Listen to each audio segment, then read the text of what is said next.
Hi, my name is Ray. Hi, this is Michael. And welcome to another video of Ray's Economic Clue Book. Today we'll be continuing our videos on demand. Okay, let's see. So for our rekindling clues, basically last time I talked about the shift of the demand and supply curves. So basically demand and supply curves shift due to external reasons.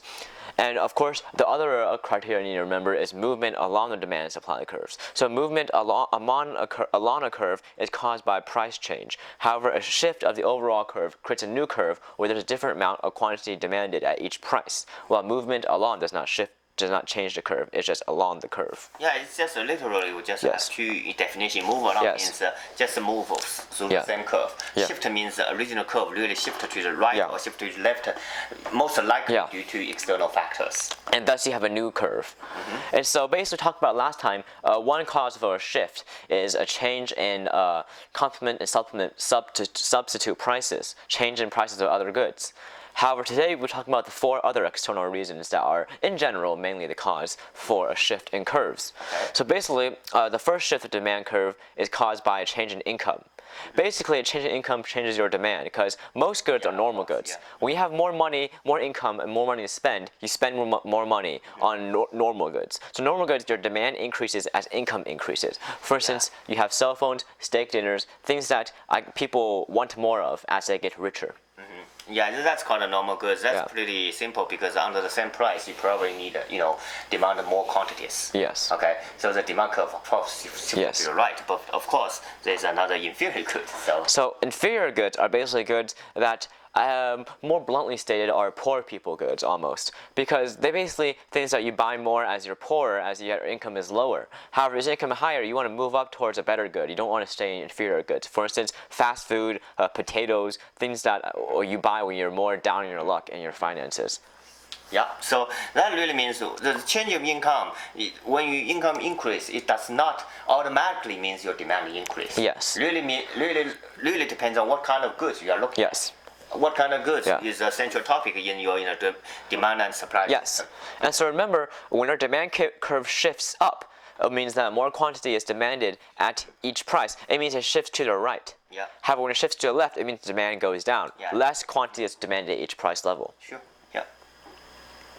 So our second external reason for a shift in the demand curve is a change in tastes. Basically, there's a change in preferences caused by maybe short-term trends or maybe just long-term preferences. Maybe fashion trends. Yes. Right? So basically, this is caused by marketing, advertising, or maybe other reasons that get very complicated. And so basically, a perfect example, as Michael just mentioned, is a change in certain fashion trends. This increases demand for some clothes. However, this is not always an increase in demand. This also decreases demand for other clothes. Yeah, it really depends what kind of kind of goods we're discussing about. For example, if we are focusing on the demand supply for the Target stores clothes, probably the recent fashion trends will increase the demand because Target is on the trend. Yes. Right? But if we look at the other stores, right, Walmart mainly, Walmart stores, it might decrease demand for Walmart. Yeah. So a change in trends increases demand for some goods and most likely decreases demands for other goods. Yeah. A third reason is a change in expectations of the future. Basically, a change in expectation of the future price of the good or an income or future income. This affects your current demand. Yeah. It's pretty straightforward. For example, if you expect price to rise in the future, there's inflation, right? Yeah. More inflation, then which means you probably want to demand more. Right now, so you don't have to buy as much in the future. Yeah. And vice versa, or in the opposite way, if the price is expected to go down in the future. However, if you expect your income to rise in the future, this has a different effect. Because if your income rises in the future, you'll be more willing to spend more money now because you won't be worried as much as saving money because you think you're going to get more money in the future. So a rising income expectation in the future raises your demand now. Yeah, so it's always about changing expectations will affect your current behavior. Yeah. So.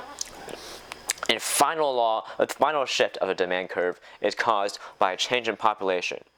Now remember, we're looking at aggregate demand. And aggregate demand for a good is equal to the sum of all individual quantity demanded at each price point, basically a sum of all individual price demand curves. Yeah. So as we have more individuals and more individual demand curves, or less individuals and less individual demand curves, our overall aggregate demand shifts right or left depending on how much quantity demanded at each price.